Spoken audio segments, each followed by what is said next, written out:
Acclame le Seigneur, s'il te plaît. Acclame le Seigneur. S'il te plaît, glorifie ton Dieu. Alléluia. Donne gloire à Jésus. Alléluia. Shalom, shalom à tous. Demeurez bénis. Je vous salue dans le nom de Jésus. Nous sommes encore avec vous. C'est votre serviteur, Dieudonné Aipo. Alléluia. Et aujourd'hui encore, nous allons glorifier le nom du Seigneur en méditant sa douce et merveilleuse parole. Je vous salue dans le nom de Jésus. Que Dieu vous bénisse. Tous ceux qui nous suivent en ligne, demeurez bénis au nom de Jésus. Amen. L'émission Enseignement et Études Bibliques APD. Aujourd'hui, nous sommes dans la partie 49 et nous méditons, nous étudions aujourd'hui Genèse chapitre 34. Genèse chapitre 34. Gloire à Jésus. Nous allons rapidement rappeler. Alléluia. Hier, qu'est-ce que nous avons vu rapidement? On prend les micros, s'il vous plaît. Nous allons rappeler rapidement. On va résumer, oui, brièvement. Oui, allons-y. Gloire à Jésus. Amen. Quelqu'un a été béni hier. Il peut rappeler ce qu'on a vu. Amen. Oui. Hier, nous avons vu le ministère de la réconciliation. Nous avons vu le ministère de la réconciliation. Un ministère, c'est quoi? Un ministère, c'est un service. Un service que l'on rend. Que l'on rend, c'est aussi un travail. Donc on dit, vous avez reçu le ministère de la réconciliation. C'est tous les chrétiens, tous les enfants de Dieu, alléluia, ont reçu le ministère de la réconciliation. Et on avait dit quoi hier? Réconcilier signifie quoi? Réconcilier, c'est de s'attendre, de se réunir, et de s'entendre et d'avoir la paix. Amen. De bannir les querelles. Très bien. Donc c'est ramener la paix là où il y avait division. Là où la division est arrivée, c'est ramener la paix. Alléluia. C'est remettre les personnes ensemble. Alléluia. Dans l'harmonie, dans l'amour, c'est les ramener ensemble.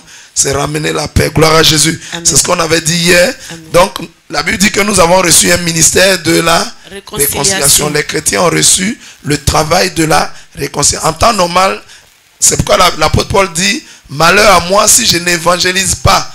Et on avait dit comme leçon, évangéliser, c'est réconcilier les hommes et Dieu. Amen. Amen.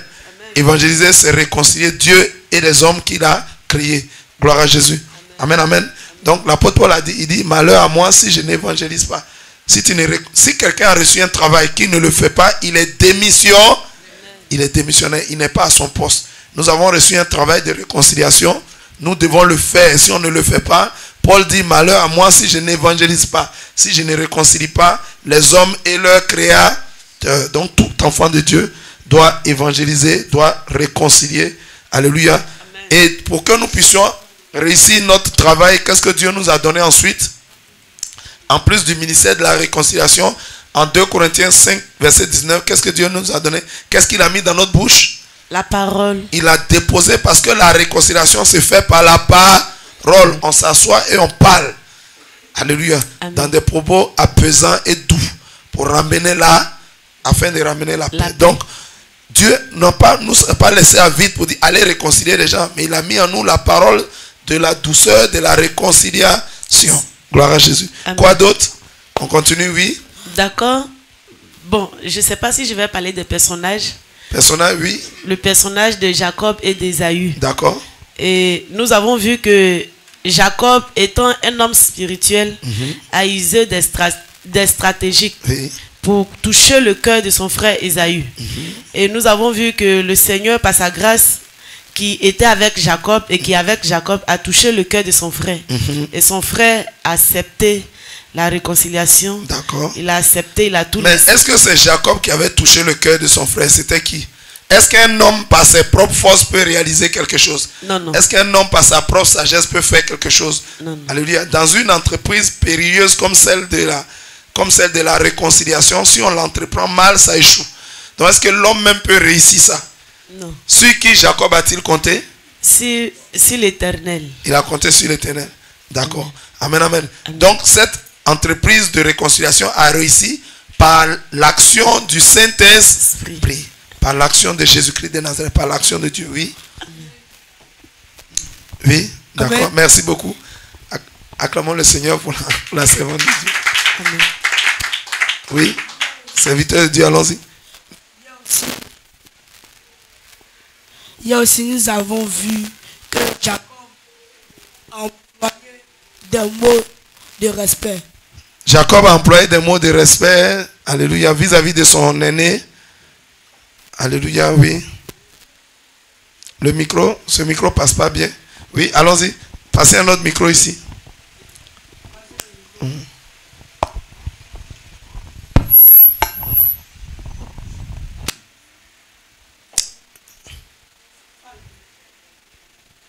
Allons-y rapidement, on y va vite. Parce que hier nous avons dit dans le livre de Proverbes, je ne connaissais pas le verset, Proverbe 15, verset 1. où on dit nous devons employer des paroles douces Proverbe 15, verset 1.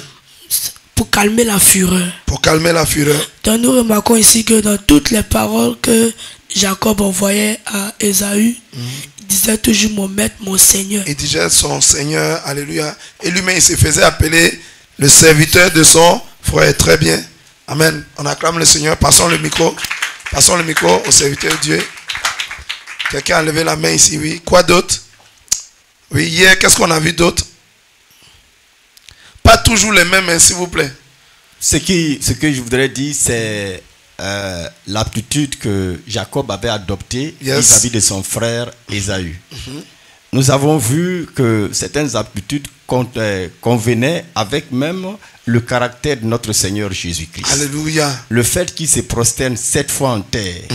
Et puis, bon, ça va avec le service que Jésus-Christ a rendu aux disciples. C'est-à-dire que c'était une extrême humilité qu'il a adoptée. Une extrême humilité. Et donc, c'est là vraiment, ça m'a touché. Très bien. Ce comportement, il a voulu à tout prix être en accord avec son frère. Amen. Donc, il s'est humilié.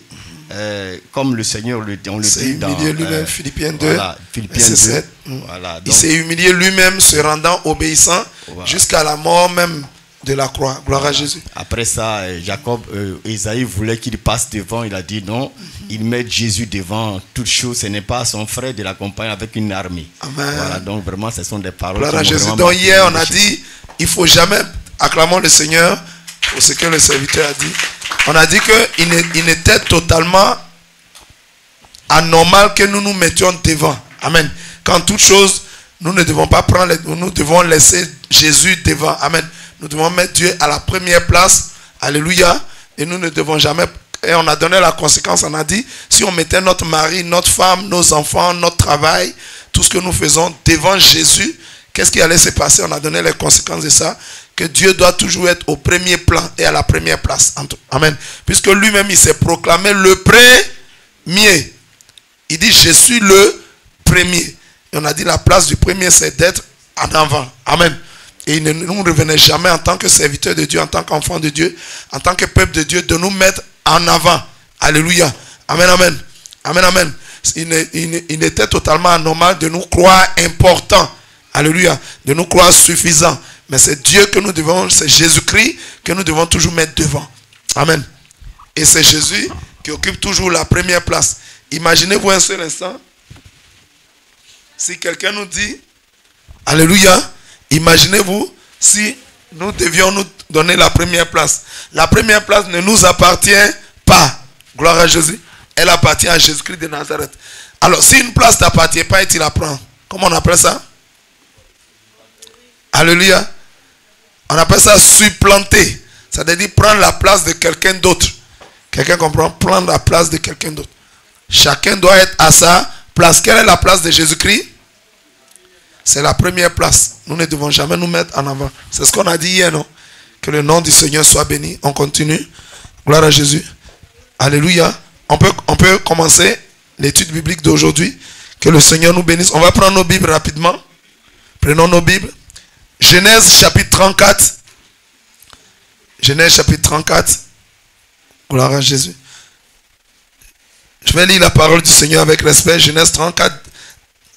Alléluia. Dina, la fille que Léa avait enfantée à Jacob, sortit pour voir les filles du pays.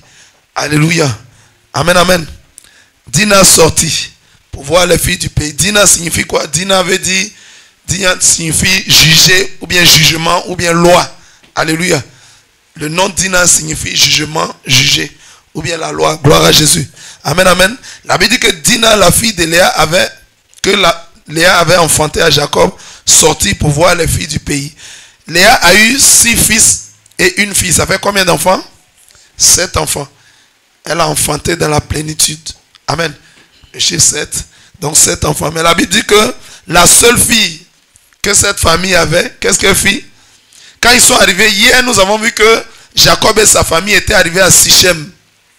Et nous avons vu que quand ils sont arrivés à Sichem, le chef de cette ville-là s'appelait Hamor et son fils, il avait donné le nom de son fils à la ville.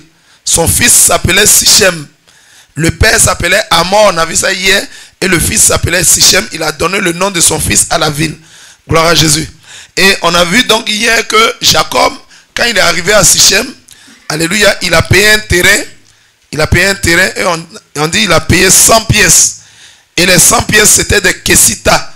Un kessita, ça a à peu près la valeur d'un mouton, d'une brebis. Quelqu'un comprend? Donc si Jacob a payé 100 kessitas, amen, s'il a payé 100 pièces, en fait ces pièces-là c'était des kessitas. Un kessita a à peu près la valeur du prix d'un mouton. Ça veut dire que Jacob le terrain qu'il a payé à Sichem, c'était combien? C'était combien? 100 moutons. Imaginez-vous le prix d'un mouton. Au jour d'aujourd'hui, le prix d'un mouton, à peu près autour de combien? 150, 100 000, 150 000, alléluia. Donc s'il a payé ça à 100 kessitas, ça veut dire qu'il a payé ça à combien? On prend 100 000 ou 150 000 multiplié par 100. Ça fait combien? 1 500 000 à peu près, entre 1 500 000 et 2 millions. Donc Jacob a payé ce terrain entre 1,5 million et 2 millions. Alléluia. Et donc il s'est installé avec sa famille. Mais la Bible nous dit qu'un jour, ils ne se sont pas installés dans la ville. Ils se sont installés, comme la Bible dit, en face de la ville. Alléluia. Et la Bible dit, un jour, Dina, alléluia, sort. Gloire à Jésus. Elle sort. Alléluia. Et quand elle sort, elle veut connaître les filles de la ville. Donc qu'est-ce qu'elle fait? Elle entre elle sort de sa famille et elle entre dans la ville pour aller rencontrer les filles. Gloire à Jésus. Qu'est-ce que la Bible nous dit? Celui qui a beaucoup d'amis, alléluia, les a pour son propre malheur. Alléluia. Amen, amen. Amen, amen. Elle sort, elle veut avoir des amis, elle veut avoir des camarades. Et elle va dans la ville, elle commence à se promener pour chercher des amis. Elle est sortie. En Israël, en ce temps-là, les jeunes filles ne sortaient pas. En Israël, en ce temps, les jeunes filles ne sortaient pas. Elles restaient à la maison. Pour la plupart du temps, c'était les hommes, les garçons de la famille qu'on envoyait. Les filles étaient voilées. Elles étaient pures, elles étaient vierges, elles étaient à la maison. Donc, mais cette jeune fille a désiré sortir. Elle dit, je veux sortir. Au dehors, il y a quoi? Au dehors, il y a les dangers. Vous voyez des gens qui sont casonniers, les gens qui restent à la maison, qui n'aiment pas trop sortir.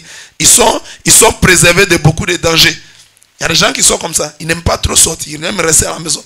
Il est à la maison, il lit, il prie, il médite la Bible. Mais celui qui veut sortir, au dehors, il y a des dents, il y a des risques, il y a des menaces au dehors. Mais la jeune fille a désiré sortir. Elle dit, je vais sortir. Quand tu sors là, pour aller à l'extérieur, tu peux rencontrer beaucoup de mauvaises choses. Gloire à Jésus. Et donc elle est sortie. Et en allant essayer de rentrer en contact avec les filles de la ville, en essayant de se faire des amis, alléluia, Dina tombe sur un jeune homme, alléluia, qui la voit et qui la fait. On continue, verset 2. Elle fut aperçue de Sichem, fils de Hamor, prince du pays. Il l'enleva, coucha avec elle et la déshonora. Gloire à Jésus. La Bible dit, quand elle est sortie, le fait de vouloir sortir, le fait d'aller au dehors, de rencontrer beaucoup de monde, alléluia. Comment on appelle ça? Hein? Les envies. Alléluia. Et quand elle est sortie, le Sichem l'a vu et il a fait quoi? Il l'a enlevé. Enlevé, ça veut dire quoi? L'enlèvement. Sichem l'a kidnappé. Le kidnapping, c'est quoi? Ça signifie quoi? On prend les micros. Prenez les micros, s'il vous plaît. Oui. Il enleva.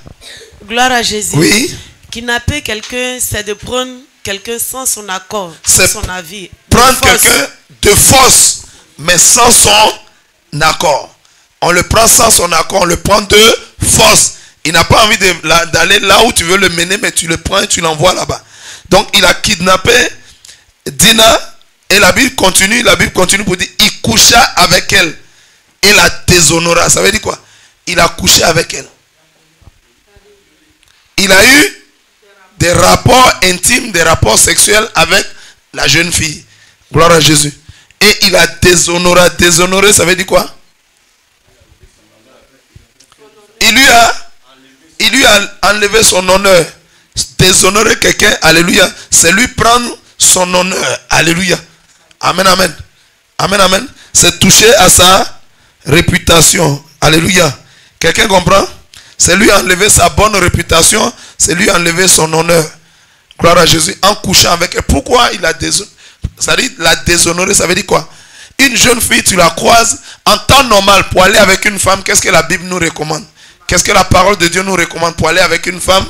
Il faut le mariage. Il faut le mariage qui comprend. Le mariage comprend quoi? 3 étapes qui sont la dot, le mariage civil, c'est-à-dire à la mairie devant César, à César ce qui est à César, et à Dieu, à l'église, à Dieu ce qui est à Dieu. Après quoi, alléluia, vous pouvez maintenant devenir un. La Bible dit l'homme quittera son père, sa mère, s'attachera et deviendra un. Alléluia. Amen, amen. Amen, amen. Vous comprenez que selon Genèse 1, verset 27-28, la Bible dit quoi? La Bible dit Dieu créa l'homme à son image. Il le créa à l'image de Dieu. Il créa un homme et une femme. Il les prend, il les met ensemble, il les unit. Et dans le verset 28, la Bible dit Dieu les bénit et alors Dieu les dit. Gloire à Jésus. Soyez féconds, multipliez et remplissez la terre. Gloire à Jésus. Donc tant que Dieu ne vous a pas encore unis, alléluia, tant qu'il n'y a pas eu de dot, il n'y a pas encore eu de mairie, et il n'y a pas encore eu de bénédiction, ce n'est qu'après la bénédiction que Dieu leur dit. Soyez féconds. Amen, amen. Donc il faut absolument les 3 étapes. Mais Sichem, il voit une jeune fille, il dit, elle est belle, hein? Il dit à ses agents, allez, enlevez-la. Il la prend de force, on l'envoie dans sa maison, et il violente la fille. Gloire à Jésus. Comment on appelle ça dans nos thèmes? Coucher avec quelqu'un de force, c'est quoi?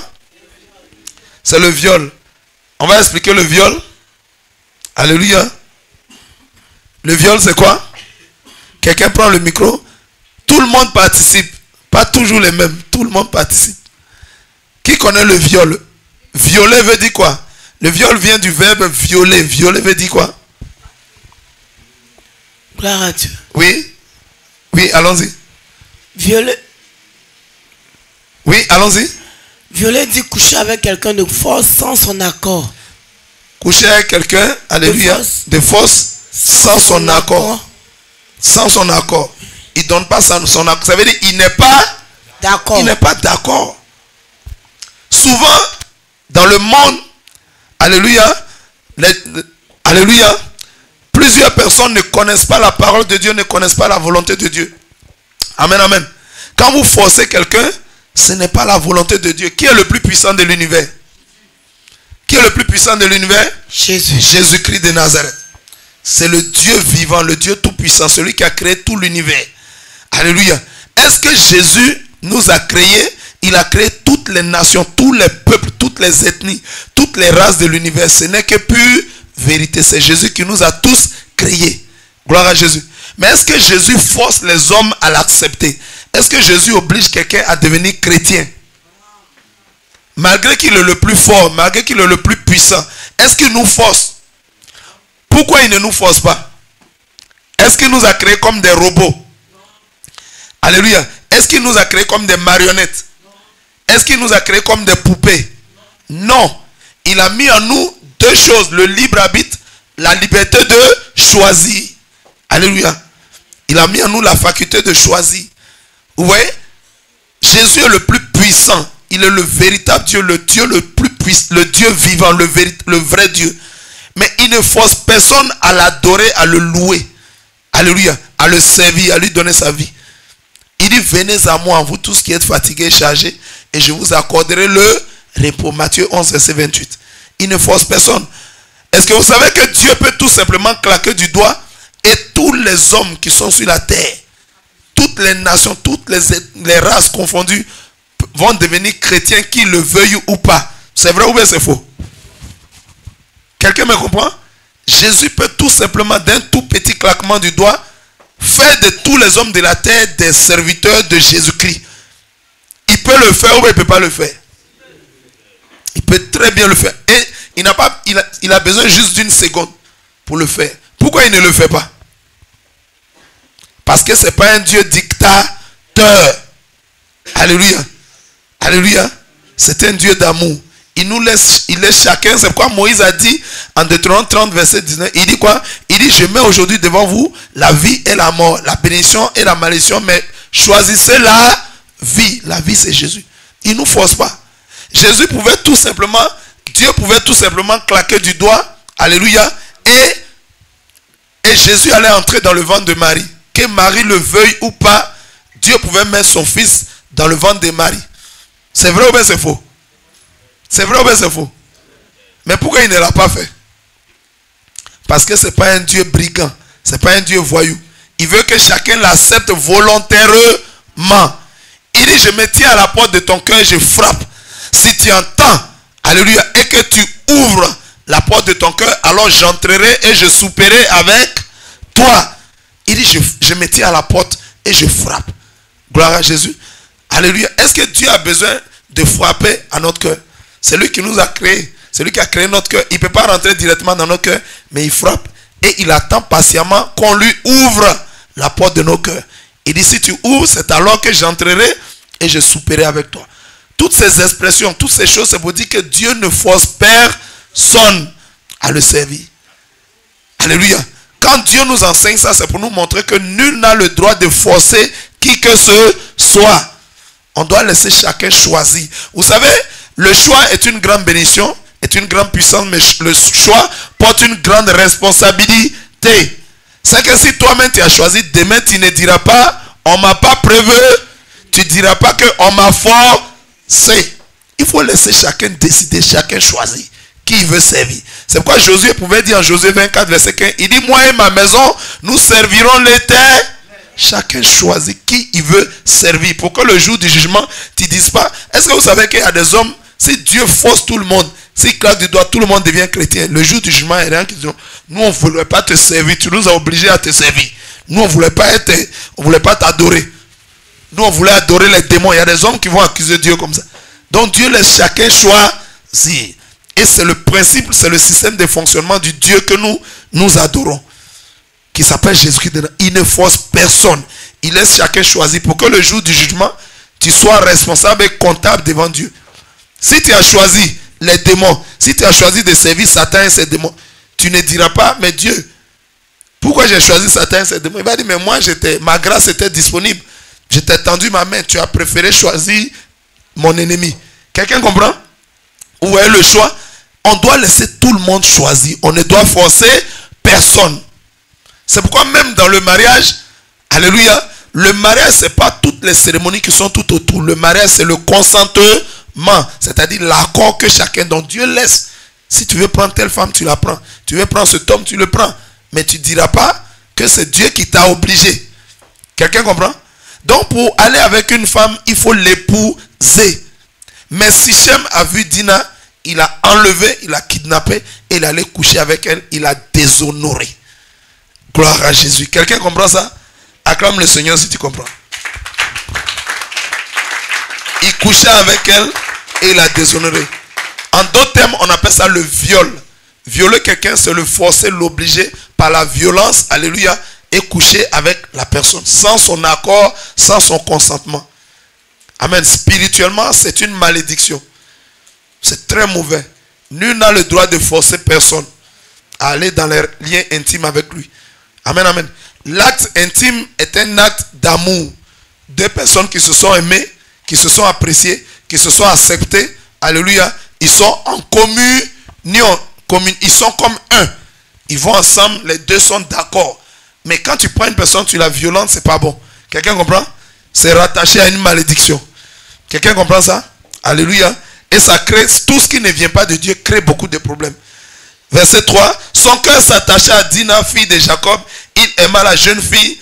Alléluia. Et suit parler à son cœur. Gloire à Jésus.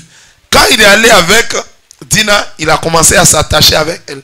C'est ce que la Bible nous dit à 1 Corinthiens 6, verset 16. Il dit quoi? Celui qui s'accouple, celui qui couche avec une femme devient un seul être, une seule personne avec elle. Gloire à Jésus. Verset 4. Et Sichem dit à Hamor, son père, donne-moi cette jeune fille pour femme. Jacob apprit qu'il avait déshonoré Dina, sa fille. Et comme ses fils étaient au champ avec son troupeau, Jacob garda le silence jusqu'à leur retour. Verset 6. Hamor, père de Sichem, se rendit auprès de Jacob pour lui parler. Et les fils de Jacob revenaient des champs lorsqu'ils apprirent la chose. Ces hommes furent irrités et se mirent dans une grande colère, parce que Sichem avait commis une infamie en Israël en couchant avec la fille de Jacob, ce qui n'aurait pas dû se faire. La Bible dit quoi? Sichem a commis une infamie. Une infamie, c'est quoi? Acclamons le Seigneur. Une infamie, c'est quoi? Hein? Une quoi? Une erreur, oui. Une grande, oui. C'est une action honteuse. Une infamie, c'est une action honteuse. C'est une action très mauvaise. C'est même pas bon même. Une infamie. Alléluia. La Bible nous interdit de commettre des infamies. Gloire à Jésus. Amen, amen. Donc, il commit une infamie et les frères furent très irrités. C'est-à-dire, une infamie, c'est quelque chose, tu ne dois même pas faire ça. Les frères étaient fâchés. Alléluia. Amen, amen. Verset 8. Hamor leur adressa ainsi la parole. Le cœur de Sichem, mon fils, s'est attaché à votre fille. Donnez-la lui pour femme, je vous en prie. Regardez comment les hommes sont. C'est comme des médecins après la mort. Tu veux une femme, tu couches avec elle d'abord. Alléluia. Et après maintenant, tu demandes à la marier. Beaucoup d'hommes agissent ainsi sur cette terre-là.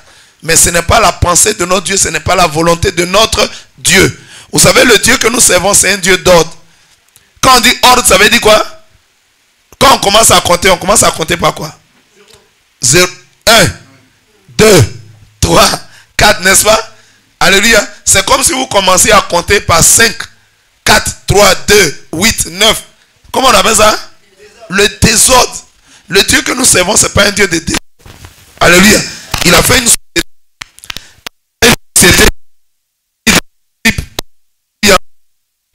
Il a fait une société. Il a mis des principes. Il a mis des directives qu'on doit respecter pour que la société soit ordonnée. Pour que tout fonctionne, ça va. Ça va, ça va. Pour que tout fonctionne correctement. Gloire à Dieu, il ne faut pas trop toucher. Alléluia. Pour que tout fonctionne correctement. Quelqu'un comprend? Alléluia.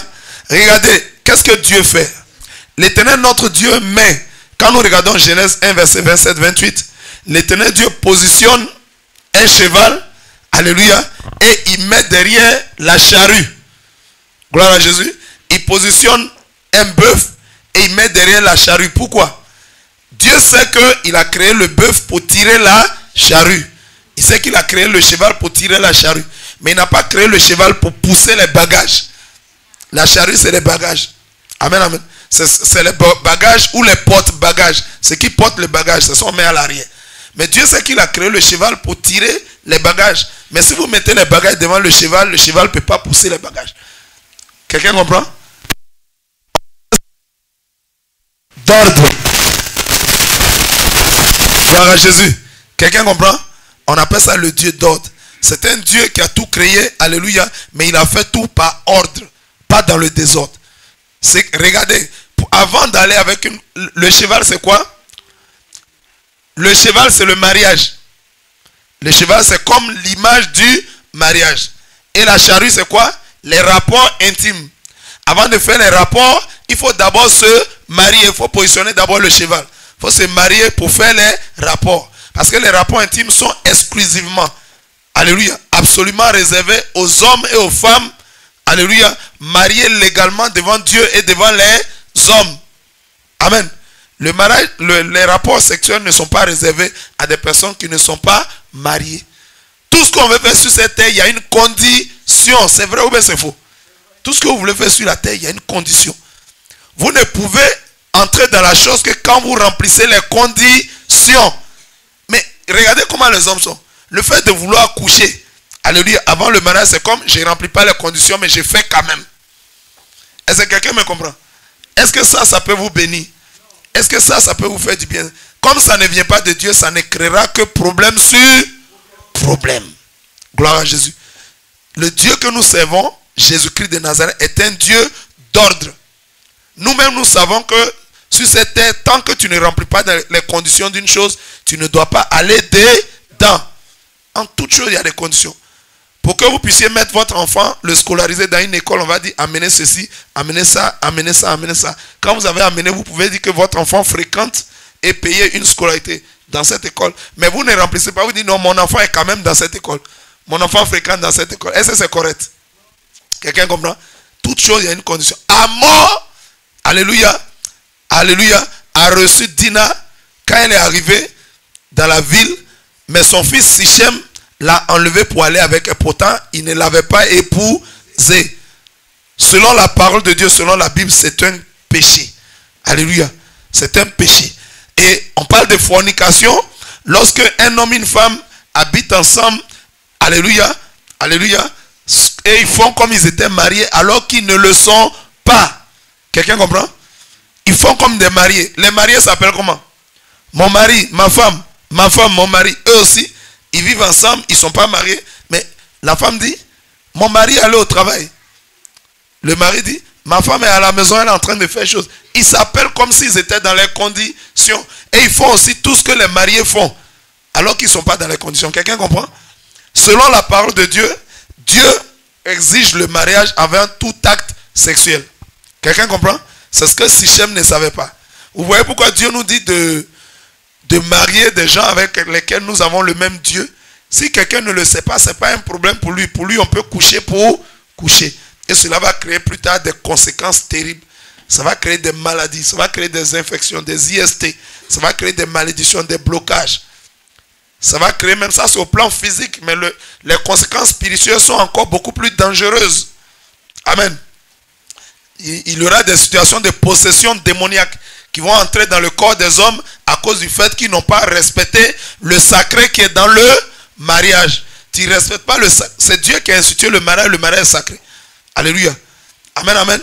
Et les rapports intimes, c'est une conséquence du mariage. C'est un aboutissement. Amen, amen. Mais on ne fait pas les rapports sexuels pendant qu'on n'est pas encore marié. Quelqu'un a bien compris ça, hein? Quelqu'un a bien noté. Gloire à Jésus. Donc Sichem l'a pris, il a connu sexuellement alors qu'ils n'étaient pas mariés. Donc la Bible dit que les frères étaient vraiment fâchés. Et il dit quoi? Donnez-la lui pour femme, je vous en prie. Aïe, on couche d'abord et on veut maintenant faire le mariage. Comment on appelle ça? C'est du désordre, c'est le renversement du plan de Dieu. Alléluia, c'est du désordre. Et si vous le faites, le mariage protège la femme, protège l'homme, protège les enfants. Si vous le faites, vous ne serez pas protégé. Toute personne qui va dans les rapports sexuels, gloire à Jésus, sans être marié, il n'est pas protégé, la fille n'est pas protégée. Quand je parle de protection, je parle de physiquement comme spirituellement. Vous n'êtes pas protégé. Et si vous mourrez dans cette situation de concubinage ou d'impudicité ou de fornication, la Bible dit les fornicateurs n'iront pas au ciel. La Bible dit les impudiques n'iront pas au ciel. La Bible dit les concubins n'iront pas au ciel. Quelqu'un comprend? Si vous mourrez dans une situation d'impudicité ou de fornication, alléluia, ou d'adultère, alléluia, ou de concubinage, vous n'avez pas votre place au ciel. Vous allez immédiatement en enfer. Quelqu'un comprend? Alléluia. Sans embouteillage. Quelqu'un comprend ça? Ça dit, on peut dire, bon, on couche. On prend ça comme un jeu. Mais si la mort vous trouve là, vous êtes foutu. Il n'y a plus de place pour vous au paradis. Quelqu'un comprend très bien? C'est pourquoi on doit sortir de là. Et c'est ce que Sichem a fait. Après avoir connu la fille, maintenant il cherche. Et si elle est tombée enceinte? On fait comment? Si elle est tombée enceinte, l'enfant n'est pas protégé. Alléluia. Et l'enfant n'est pas protégé. On peut facilement initier cet enfant à la sorcellerie. Si vous voyez aujourd'hui le phénomène d'enfants sorciers rempli un peu partout, c'est à cause, à près de 60-70%, la raison, c'est les rapports sexuels hors mariage ou les rapports sexuels avant le mariage. Quelqu'un voit le phénomène des enfants sorciers ou des sorciers dans le monde entier? Je n'ai pas dit 100%, mais j'ai dit plus de 50 à 60%. Alléluia, ça vient des rapports sexuels hors mariage. Ou bien ça vient du fait d'avoir des enfants en dehors du mariage. Tout enfant qui naît en dehors du mariage, on peut l'initier à la sorcellerie facilement. Il n'est pas protégé.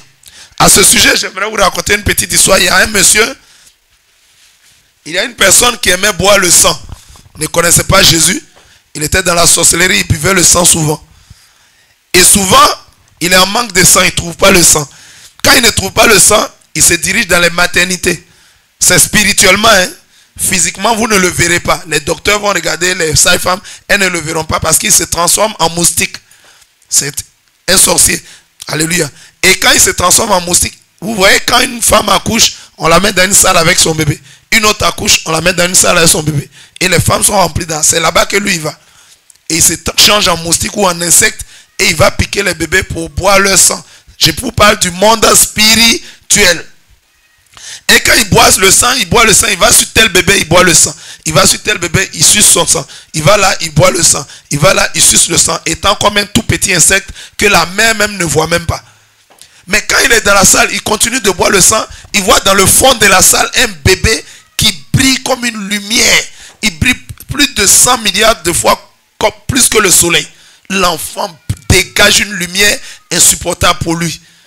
Il ne peut donc pas s'approcher de ce bébé pour boire son sang.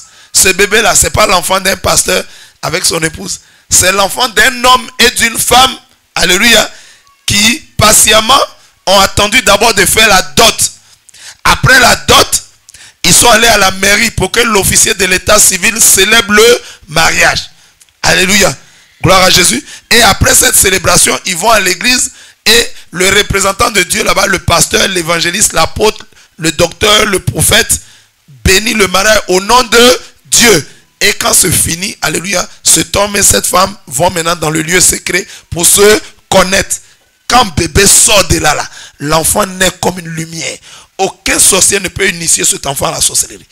Est-ce que quelqu'un comprend?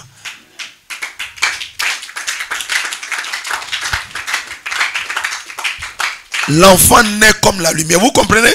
Dieu qui a institué le mariage, si nous obéissons à sa parole, si nous l'honorons, le mariage sera pour nous une bénédiction. L'union entre un homme et une femme sera pour nous une grande bénédiction. Mais si nous n'obéissons pas à Dieu, qui est notre créateur, et si nous vivons dans le désordre comme nous voulons, nous aurons beaucoup de conséquences. Alléluia. Le Seigneur est patient, mais les esprits impurs vont s'occuper de nous. Quelqu'un comprend très bien? Et notre enfant ne sera pas protégé. Et si les enfants ne sont pas protégés, quand vous avez un sorcier dans une famille, vous savez ce que ça représente? Qu'est-ce que cela représente? Papa va perdre son travail. Papa et maman seront divisés, les relations ne seront pas bonnes. Papa va tomber malade. Tous les petits frères vont être initiés à la sorcellerie parce que quand il y a un sorcier, il doit faire son ministère, c'est-à-dire faire d'autres. Nous sommes des disciples, quand on est chrétien, on doit faire d'autres disciples. Quand le sorcier est dans une famille, il doit faire des disciples des ténèbres.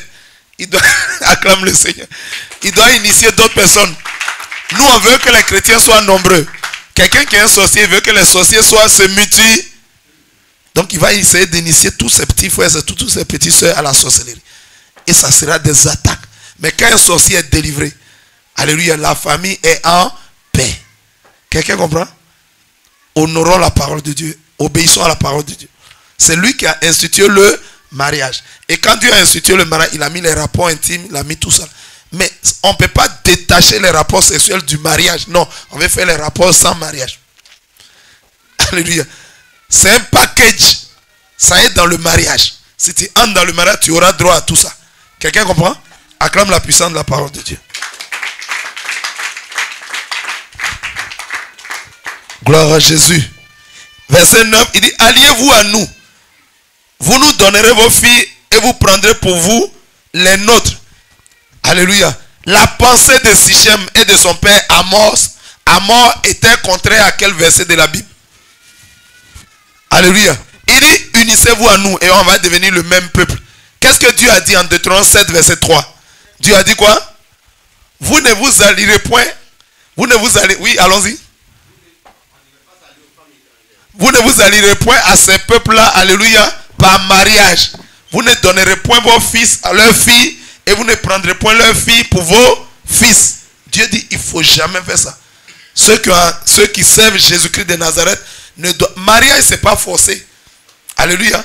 on se marie des gens qui adorent le même Dieu. Gloire à Jésus.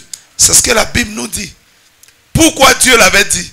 Dieu a dit cela pour ne pas que son peuple qu'il a gagné, qu'il a racheté, alléluia, soit détourné de lui, soit éloigné de lui, soit séparé de lui. Dieu ne veut pas de ça. Quand vous prenez une femme qui ne connaît pas Jésus, vous allez vous amouracher de la femme, vous allez l'aimer et vous allez faire quoi? Elle peut vous dire, il faut laisser Jésus là, allons-y adorer quelque chose d'autre.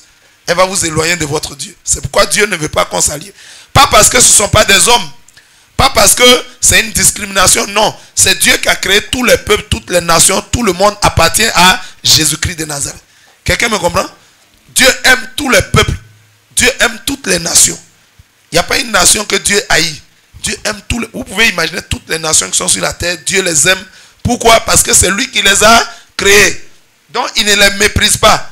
Mais quand il s'agit de s'allier à eux, alléluia, ce qui pourrait nous faire sortir de l'adoration de Jésus-Christ de Nazareth, Dieu dit ne faites pas ça. Quelqu'un comprend? Mais Amos dit quoi? Il dit vous habiterez, verset 10, vous habiterez avec nous et le pays sera à votre disposition. Restez pour y trafiquer et y acquérir des propriétés. Sichem dit au père et aux frères de Dina, que je trouve grâce à vos yeux, je donnerai ce que vous me direz. Exigez de moi une forte dot et beaucoup de présents. Et je donnerai ce que vous me direz. Mais accordez-moi pour femme cette jeune fille. La jeune fille. Pour certaines personnes, tout est question d'argent. Pour certaines personnes, ce qui est le plus important, c'est l'argent. L'argent. L'argent. L'argent. L'argent n'est pas le plus important. Est-ce que quelqu'un comprend? Regardez ce qu'il dit à la famille. Toi, tu as violé une fille. Tu as déshonoré une jeune fille. Et tu viens dire non. Dites ce que vous voulez. Moi, je vais vous donner beaucoup d'argent. Je vais vous donner plein de richesses. Et c'est de ça qu'il s'agit. Tu as déshonoré notre fille. Gloire à Jésus.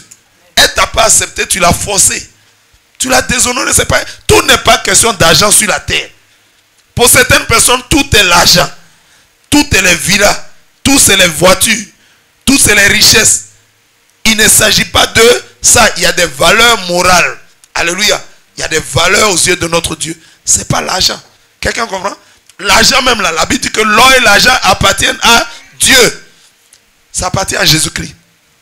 Alléluia. C'est vrai que la Bible dit que l'argent répond à tout. Mais l'argent ne peut pas te donner le salut. Est-ce que l'argent peut t'envoyer au ciel? Non.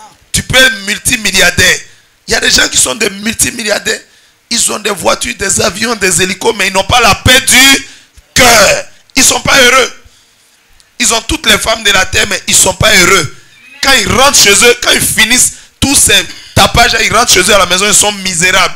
Malgré leurs milliards, malgré leurs millions, malgré leurs châteaux, malgré leurs villas, malgré leurs voitures, malgré leurs millions en banque, ils sont misérables. Parce que que sert-il à un homme de gagner le monde entier si tu perds ton âme? Alléluia. Amen. Ça sert à quoi? Acclame le Seigneur.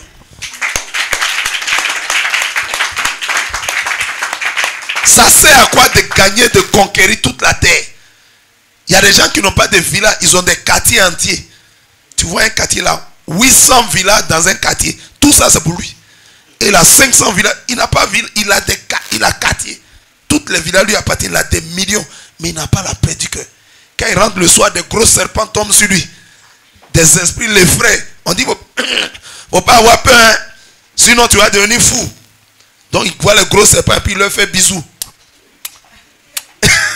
C'est quel esclavage ça? C'est quelle souffrance? Alléluia. On dit si tu as peur, tu vas voir, tu deviens fou. C'est quoi d'avoir l'argent puis souffrir comme ça? Tu n'as pas la paix du... Tout n'est pas une question d'argent sur la terre ici. Gloire à Jésus. L'argent c'est un serviteur. Quelqu'un comprend? Dieu nous a donné l'argent pour nous servir. Mais l'argent ne doit pas être ton maître. Il y a des gens, l'argent. L'argent. Vraiment, il faut que j'ai l'argent. Vraiment, l'argent. L'argent, c'est un serviteur. L'argent, Dieu a donné l'argent pour nous servir. Mais si l'argent devient ton maître, tu deviens quoi pour l'argent? Tu deviens esclave de l'argent. Si un homme est esclave de l'argent, c'est qu'il a raté sa destinée. Quelqu'un comprend? Amen, amen. L'argent, c'est un serviteur. Si tu deviens esclave de l'argent, tu deviens esclave de Mammon, le dieu de l'argent, le démon de l'argent, Mammon. Quelqu'un comprend? Donc non, tu violes l'enfant des gens et tu dis, fixez n'importe quelle somme, moi j'ai payé. C'est pas d'argent, on te parle de, tu as brisé sa dignité, tu l'as déshonoré. On n'est pas d'accord avec ça. Gloire à Jésus, c'est une foutaise. C'est vraiment à la limite. C'est un mépris même. Alléluia. Quelqu'un a dit c'est une foutaise. C'est un mépris. C'est pas bon. C'est se foutre de la famille. C'est ne pas respecter la famille. Gloire, tu dis tu aimes une fille mais tu n'aimes pas sa famille. Quand tu aimes une femme, est-ce que la femme tombe du ciel? Vous avez vu une fille qui est tombée du ciel? Une fille a toujours une famille. Et si je veux bien deux familles. Elle a un côté papa et un côté maman. Si tu la veux, va voir sa famille. Honore la famille, respecte-les, donne-leur la dot. Alléluia. Mais tu la prends de force, tu t'en vas la violer et tu dis non, fixez ce que je veux. Fixez tout ce que vous voulez, je vais payer. C'est pas intéressant. Quelqu'un comprend? Acclame la puissance de la parole de Dieu. Il dit, exigez de moi une forte dot et beaucoup de présents. Et je donnerai ce que vous me direz. Mais accordez-moi la fille. Si tu la voulais, fallait d'abord commencer par là. Fallait d'abord commencer par là. Toute chose a un commencement. On ne peut pas commencer une chose par la fin. Amen, amen. Vous voulez commencer quelque chose, vous commencez. Non, il faut commencer par le commenceur. Quelqu'un comprend? Amen, amen. Verset 13. Les fils de Jacob répondirent et parlaient avec ruse à Sichem et à Hamor son père. Parce que Sichem avait déshonoré Dina leur sœur. Il parlait à ruse. La ruse c'est quoi? La ruse c'est quoi? C'est un acte qui est posé pour tromper. Quand on parle de ruse, c'est un acte. L'objectif de la ruse c'est la tromperie. On vous dit ça, mais c'est pour vous tromper. Quelqu'un comprend? Ils ont parlé. Il leur dit, c'est une chose que nous ne pouvons pas faire, que de donner nos soeurs à un homme incirconcis, car ce serait un opprobre pour nous. Alléluia. C'est quoi la circoncision? On avait déjà vu la circoncision. Dans circoncis, alléluia. Dans la circoncision, il s'agit d'ôter le prépuce de la partie intime, du bout de la partie intime de l'homme. Gloire à Jésus. Le prépuce sert à quoi? Le prépuce en principe est là, ça ne sert absolument à... Le prépuce c'est le symbole du péché. Si on doit ôter le prépuce, si on doit ôter le péché, ouais. Quand Dieu demande à la circoncision, le signe de l'alliance avec Abraham, il était en train de dire à Abraham, quand il a dit quitte ton pays, quitte ta patrie, quitte la maison de ton père, il dit, il faut ôter le péché. Il faut se séparer du péché. Il faut quitter le péché. Il faut quitter le monde et tout ce qui est dans le monde. Il faut quitter le mal. Il faut s'éloigner de tout mal. C'est ça la circoncision. Quelqu'un comprend? Amen, amen. Amen, amen. Physiquement, c'est ôter le prépuce, mais spirituellement, ça signifie beaucoup de choses. Quelqu'un comprend? Dieu était en train de nous demander par la circoncision, il demandait à Abraham et à tous ses descendants de s'éloigner du mal, de fuir le péché, de quitter dans le mal, de quitter dans le monde et de tout ce qui est dans le... Quelqu'un comprend? Amen, amen. Donc il lui dit, nous ne pouvons pas faire ça, car ce serait un opprobre pour nous. Un opprobre, c'est une grande honte. Verset 15, nous ne consentirons à votre désir qu'à la condition que vous devenez comme nous et que tout mâle parmi vous soit circoncis. Regardez, pour devenir... Quand le mariage est quoi? Le mariage unit les familles. Quand deux personnes se marient, c'est comme les familles sont alliées et liées. Quelqu'un comprend? De par le mariage. Mais est-ce que on peut s'allier? La Bible dit quoi? Qu'y a-t-il de commun entre Christ et Bélial? Entre Satan et puis Jésus-Christ de Nazareth, il y a quoi de commun?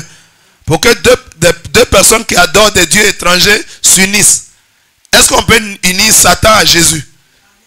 Alléluia. Alléluia. Est-ce que Satan et Jésus peuvent faire alliance? Jamais de la vie. Quelqu'un comprend? Donc, des fidèles de Jésus-Christ et des adeptes de Satan ne peuvent pas être ensemble. Ils ne peuvent pas se marier. Ils ne peuvent pas s'unir. Alléluia. Parce que le mariage est une alliance. Quelqu'un comprend très bien? Il dit, nous ne consentirons qu'à condition que vous deveniez comme nous. Verset 16. Allons-y au verset 16. Nous vous donnerons alors nos filles et nous prendrons pour nous les vôtres. Nous habiterons avec vous et nous formerons un seul peuple. Pour former un seul peuple, il faut quoi? Quand l'église de Jésus-Christ est venue, alléluia, les apôtres ont reçu quoi? Ils ont reçu le Saint-Esprit pour devenir un seul peuple, une seule église. Alléluia. Qu'on appelle désormais le corps c'est l'épouse de Jésus-Christ de Nazareth. Alléluia. Une seule église. Pour devenir un, on ne peut pas avoir des esprits différents et puis on va devenir un. Est-ce que c'est possible? Gloire à Jésus. Il dit, nous formerons un seul peuple, verset 17.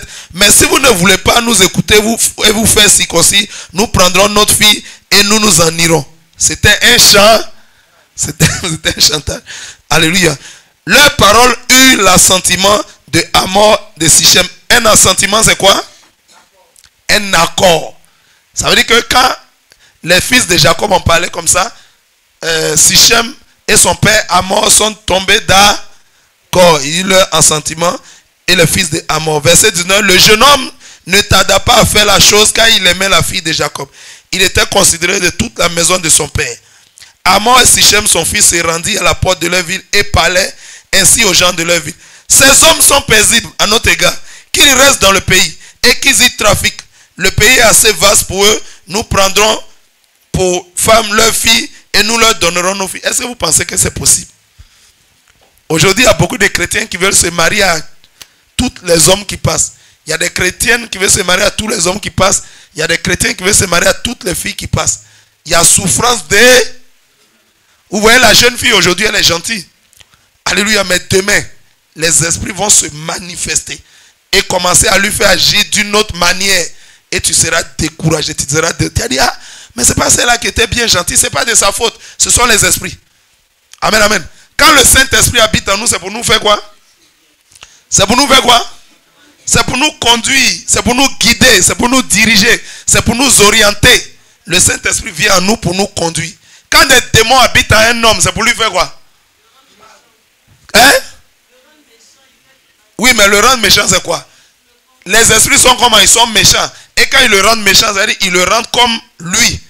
Donc ils lui font quoi? Ils le dirigent, ils le guident. Quand le Saint-Esprit habite en nous, c'est pour nous guider, nous dire. Quand les démons habitent en un homme ou en une femme, c'est pour la diriger, le conduire comme eux ils veulent. Donc tu peux dire, elle est belle, je vais l'épouser. Alléluia. Mais quand il rentre dans les liens du mariage, tu vas comprendre qui a mis l'eau dans Coco. En fait, ce jeune homme que tu vois bien gentil, bien paisible, tu vas voir qu'il a changé de caractère. C'est pas lui, c'est les esprits qui le dirigent. C'est les esprits qui sont en lui. C'est pourquoi toute personne qui veut se marier doit passer par la délivrance totale. Or, passer à la délivrance, c'est accepter Jésus d'abord. Alléluia. Après quoi, tu passes à la délivrance. Si tu es délivré, on pourra avancer. Alléluia. Dans les courses du mariage. Quelqu'un comprend? Acclame le Seigneur si tu comprends. Verset 22. Nous sommes au 22, non? Mais ces hommes ne consentiront à habiter avec nous pour former un seul peuple qu'à la condition que tout mâle parmi nous soit circoncis comme eux-mêmes sont circoncis. Gloire à Jésus. Verset 23. Leurs troupeaux, leurs biens et tout leur bétail ne seront-ils pas à nous? Acceptons selon leurs conditions pour qu'ils restent avec nous. Tous ceux qui étaient venus à la porte de la ville écoutaient Hamor et Sichem son fils. Et tous les mâles se furent circoncis, tous ceux qui étaient venus à la porte de la ville. Gloire à Jésus. Regardez, Hamor est rentré dans la ville avec son fils. Ils ont commencé à sensibiliser tout le monde pour qu'on les circoncis. Et ils sont tombés d'accord. La circoncision, c'est quoi?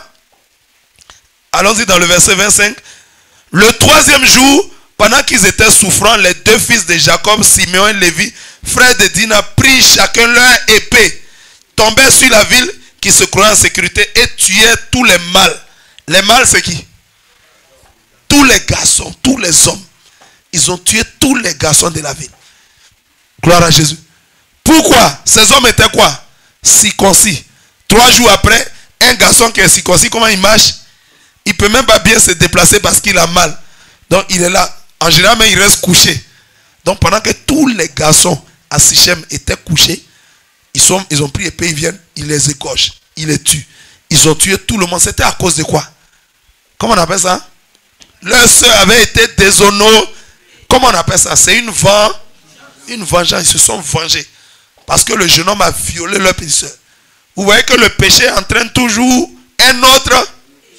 Si les habitants de Sichem, les Sichémites, s'ils n'avaient pas violé Dina, est-ce qu'ils mourraient? Est-ce qu'ils allaient mourir? La Bible dit quoi en Romains 6, verset 23? Le salaire du péché, alléluia, ils ont péché et ils ont récolté la mort. Quelqu'un comprend? Acclame le Seigneur si tu comprends bien. Verset 26. Verset 20. Il passait aussi au fil de l'épée Hamor, Sichem, son fils. ils enlevaient Dina de la maison de Sichem et sortit. C'est-à-dire, quand il a violé la fille, il a gardé la fille chez lui là-bas. Donc elle était chez lui. Et il vient négocier pour qu'elle reste à lui en même temps pour la marier. C'est pas comme ça. Matthieu 1, verset 18 dit quoi? Voici de quelle manière naquit Jésus de Nazareth. Marie, sa mère, ayant été fiancée à Joseph, se trouva enceinte par la vertu du Saint-Esprit avant qu'ils eussent habité ensemble. Joseph et Marie étaient fiancés, mais ils n'habitaient pas ensemble. Nous les chrétiens, aucun chrétien n'a le droit d'habiter sous le même toit avec une fille. Alléluia, on dit. Et tous les jours tu viens à l'église avec elle. On dit vous êtes mariés? Non, on n'est pas encore mariés. Mais vous habitez ensemble? Oui, on dort ensemble. Pasteur, il faut laisser, je vais dormir avec elle, mais on ne va rien faire. Tu es un menteur. Pasteur, j'ai dormi avec elle, il n'y a pas de problème. On dormit dans la même maison, mais on ne fera rien. La Bible dit à Matthieu 1, verset 18, Joseph et Marie étaient fiancés, mais ils n'habitaient pas ensemble. C'est la parole de Dieu. En Israël, en ce temps-là, les fiancés étaient liés juridiquement, mais ils ne devaient pas habiter ensemble. C'est la parole de Dieu. Quelqu'un comprend? Aujourd'hui, tu es chrétien, écoute bien la parole de Dieu. Tant que tu n'as pas encore marié une femme, dot, mairie et bénédiction à l'église, tu n'as pas le droit d'habiter. Première chose, c'est tu n'as pas le droit des rapports, mais tu n'as même pas le droit d'habiter sous le même toit avec elle. Quelqu'un comprend? Si tu vis avec une, on appelle ça concubine. Le concubinat est un péché. La Bible dit les concubins n'iront pas au... Il a kidnappé la jeune fille, il a couché avec elle, et puis il l'a mis dans la maison. Il l'a enfermé dans la maison. Puis il vient négocier avec les parents. Je veux marier votre fille. Mais elle est où? C'est que tu veux marier, elle devait être chez nous. Quelqu'un comprend? Quelqu'un comprend? Acclame le Seigneur si tu comprends. On a certaines de nos soeurs aussi qui favorisent ça. On a certaines de nos soeurs, de nos filles qui favorisent ça. Vous avez vu que c'est Dina même qui est sortie de la maison familiale. Si elle restait à la maison, est-ce qu'elle serait kidnappée? Et si elle n'avait pas été kidnappée, est-ce qu'elle serait violée? Vous comprenez? Qu'un péché en entraîne toujours un autre. Gloire à Jésus. Amen, amen. Tu as déjà, il fallait la laisser chez ses parents. Je disais qu'on a certaines de nos soeurs, c'est aussi qui font. Dès que tu leur dis bonjour, attends, je vais prendre tous mes bagages. Il ne t'a pas doté. Il ne t'a pas envoyé à la mairie. Alléluia. On n'a pas béni cette union-là à l'église. Et tu ramasses tous tes bagages. Ça existe aujourd'hui dans plein de maisons. Il n'y a pas d'autre, il n'y a pas de truc, mais la fille a déjà ramassé tous ses bagages. Le monsieur ne va pas te respecter. Le monsieur ne te respectera pas. Ça sera foutaise sur foutaise. Gloire à Jésus. Il va dire, mais toi, tu as une fois vu mes pieds chez tes parents. Tu m'as vu aller parler à tes parents que je te veux. Tu es allé prendre tous tes bagages, tu es venu ici. Il va se foutre de toi. Il ne va pas te respecter. Quelqu'un comprend? Gloire à Jésus. Amen, amen. D'accord. Gloire à Jésus. On continue rapidement. Alléluia. Donc, la soeur, mes soeurs attendaient à la maison. Alléluia. Vous savez, avant, les jeunes filles en Israël étaient en famille. Elles ne sortaient pas. C'est pourquoi Jacob, Joseph était chez lui. Et Marie, la maman de Jésus, était chez ses parents. Gloire à Jésus. Quelqu'un comprend? Des fiançailles, c'est tu as donné la dot, vous êtes fiancés, mais vous ne devez pas habiter ensemble. Vous ne devez pas habiter sous le même toit. Parce que si vous êtes dans, c'est une situation de concubinat et vous mourrez dans ça, vous n'irez pas au ciel. Quelqu'un comprend la parole du Seigneur? Acclame le Seigneur si tu comprends. On va terminer. Il nous reste 3 versets. Alléluia. Nous sommes au verset 26. Il dit 26 ou 27. Verset 9. Jacob se jetait sur les morts, pillait la ville parce qu'on avait déshonoré leur soeur. Ils ont pillé la ville. Tous les garçons. Au début, c'était qui? Siméon et puis Lévi, qui sont allés tuer tous les mâles, tous les hommes. Maintenant, tous les garçons, il avait 11 garçons. Eux tous ont pris des épées, ils sont allés pour commencer à massacrer et ils ont pillé la ville. Gloire à Jésus. Verset 28. Ils prirent leurs troupeaux, leurs bœufs, leurs ânes, ce qui était dans la ville et ce qui était dans les champs. Ils emmenaient comme butin toutes les richesses, les enfants et les femmes et tout ce qui se trouvait dans les maisons. Regardez, Jacob et sa maison ont pris aussi les enfants et les femmes. Ils ont tué tous les garçons. Maintenant, il reste les femmes seules. Donc, ils ont aussi pris les femmes. Ils sont partis avec elles. Quelqu'un comprend? Acclame le Seigneur Jésus-Christ de Nazareth. Gloire à Jésus. Amen, amen. Il amenait tout qui se trouvait dans les maisons. Alors Jacob dit, verset 30, à Simeon et à Lévi, vous me troublez en me rendant aux dieux, aux habitants du pays, aux Cananéens, aux Phérésiens. Je n'ai qu'un petit nombre d'hommes, et ils se rassembleront contre moi, et ils me frapperont, et je serai détruit, moi et ma maison. C'est quelle analyse Jacob fait ici? Jacob fait quelle analyse? Il dit, il est menacé de mort. De vous à moi, est-ce que quelqu'un peut tuer Jacob? Les promesses qui sont sur Jacob. D'ailleurs, même Dieu a changé son nom en Israël, en victorieux. Amen. Les promesses qui sont sur lui, qui peut le tuer? Il dit à ses fils, si les gens apprennent, ils vont se rassembler, ils vont venir nous tuer. Lui, il avait combien de garçons? 11 garçons et des serviteurs. Gloire à Jésus. Verset 31, enfin. Verset 31. Il répondit. Qui a répondu? Les fils de Jacob répondit. Il répondit, traitera-t-on notre soeur comme une prostituée? Traitera-t-on notre soeur comme une prostituée? Prostituée veut dire quoi? Traitera-t-on notre soeur comme une prostituée? Gloire à Jésus. Prostituée, c'est deux mots. Pro et statuare. Prostituée. Prostituée, c'est pro-statuare. Statuare, c'est quoi? Alléluia. Dans statuare, il y a statue. Alléluia. Une statue, comment? Alléluia. Elle se présente physiquement, on la voit. Donc, quand on parle de pro-statuare, c'est quelqu'un qui se met devant. Les prostituées font comment? Quand on voit une prostituée, elle fait quoi? Elle se cache dans la maison. Elle se met dans la maison. Elle s'en va au bord de la route. Pro-statuare. Statuare, c'est se mettre et provédir devant, en avant. C'est-à-dire, c'est une fille qui s'expose. Elle se montre aux gens.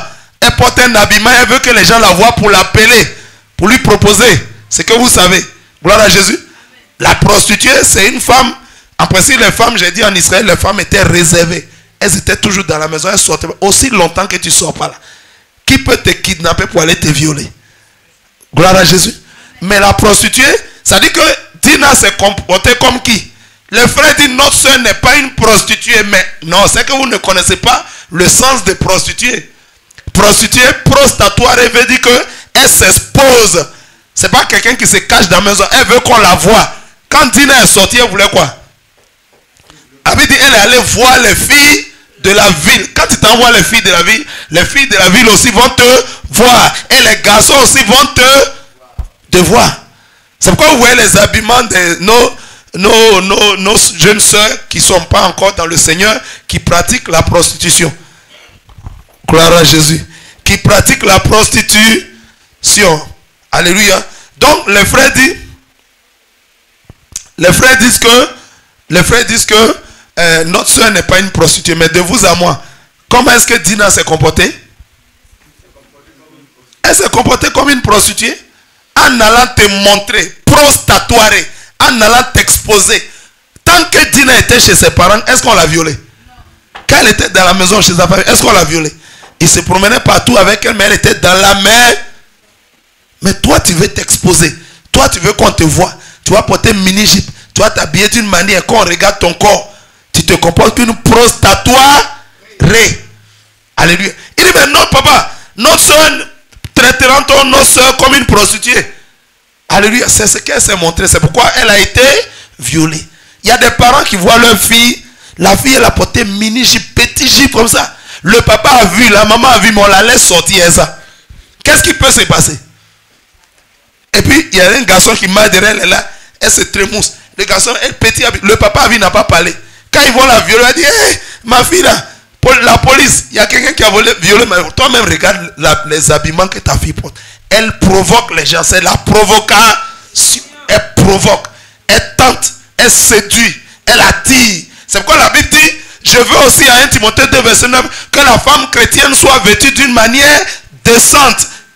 Alléluia. La décence, c'est une manière convenable. C'est une manière correcte de s'habiller. Ah, donc pour les chrétiens, il y a une manière correcte de s'habiller. Donc pour les chrétiens, il y a une manière convenable. Alléluia. Il y a une manière qui convient de s'habiller. Chrétien ne s'habille pas n'importe comment. Alléluia. Il s'habille avec décence. La décence, c'est une manière correcte de s'habiller. Donc il y a une manière qui ne convient pas. Donc il y a une manière de s'habiller qui n'est pas correcte pour les chrétiens.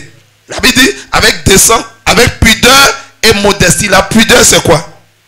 Gloire à Jésus. Alléluia. La pudeur, c'est une gêne. C'est une gêne que l'on ressent. Alléluia. Lorsqu'on voit une partie de son corps, alléluia, exposée au dehors. C'est-à-dire, la femme porte l'habit et puis l'habit se soulève. Elle prend l'habit, elle rabaisse rapidement. Parce qu'elle est gênée qu'on voit une partie intime de son corps. Quelqu'un comprend? Mais si une femme marche et le vent soulève ses habits, on lui dit, maman, tes habits se soulèvent. Aïe, ça fait quoi? Ça fait quoi si ça se soulève? Attends, moi-même, il est soulevé bien même. Vous allez voir. Ça veut dire elle est impudique. Elle a un esprit d'impudique. Ça ne la gêne pas qu'on voit son corps. Ça ne la gêne pas qu'on voit des parties intimes de son corps. Quelqu'un comprend? L'apôtre Paul dit d'une manière décente avec pudeur. La pudeur, c'est une gêne. Tu es gêné. Tu es dérangé qu'on voit une partie intime de ton corps. Quelqu'un comprend? Il dit, et avec modestie. La modestie, c'est la simplicité, c'est la sobriété. Être simple, s'habiller d'une manière simple. Mais on ne savait pas comment Dina était habillée. Certainement qu'elle avait un habit plaqué, un habit mini, et elle est allée se montrer. Elle dit, je vais voir les filles de la ville. Mais tu oublies que dans la ville, il y a des filles et des gars, et des garçons aussi. Et quand Sichem, le fils d'Amon, la ville l'a kidnappé. Quelqu'un comprend? Traitera ton autre soeur comme une prostituée. Elle s'est montrée comment? Elle s'est montrée comme prostatoire. Elle est allée s'exposer. C'est pour ça qu'on l'a vu, on l'a kidnappé, on l'a violée. Quelqu'un reçoit quelque chose? Acclame le Seigneur si tu reçois quelque chose. Et l'apôtre Paul termine en disant, comme pour des femmes qui font profession de servir Dieu. Aïe. Donc il y a des femmes qui ont le ministère, qui ont le travail de servir Dieu. Donc il y a des femmes servantes de Dieu. Une femme qui fait profession de servir Dieu ne s'habille pas n'importe comment. Elle ne s'habille pas comme tout le monde. Elle a une manière spéciale de s'habiller. Elle ferme tout son corps. Elle n'expose pas ses parties intimes afin de séduire les hommes. Gloire à Jésus. Dans la séduction, quand tu séduis, alléluia, tu es responsable.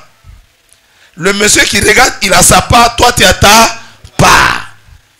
Mais si tu ne séduis pas quelqu'un, si tu n'as pas des habits osés, des habits attirants, des habits séduisants, et que lui-même, il est là, il devine en bas ce qui est là-bas, il est là. Ça veut dire qu'il a des pensées pour...